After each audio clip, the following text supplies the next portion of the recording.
B blood pressure 120/80 systolic diastolic, 130/90 ఇది దాటినప్పుడు compulsory మనం మెడికేషన్స్ యూస్ చేయడం కానీ ట్రీట్మెంట్ చేయడం కానీ స్టార్ట్ చేస్తారు. నెక్స్ట్ సి అంటే కొలెస్ట్రాల్ కూడా సరిగ్గా నియంత్రించుకోవాలి.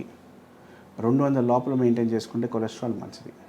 200 పైగా పెరుగుతోంది, 300, 400, 500 వెళ్తోంది అనుకుంటే కనుక ముందరకు వెళ్ళే కొద్దీ పెరుగుతోంది అంటే మంచిది కాదండి.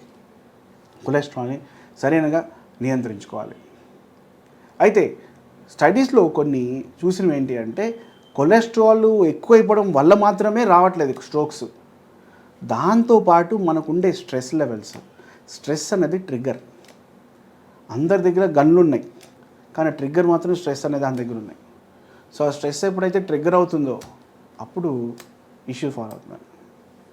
మన ముఖ్య ఉద్దేశం కూడా అదే, ఆ ట్రిగ్గర్స్ నుంచి మనం కాపాడుకోవాలి, ఎలా చేసుకోవాలన్నది.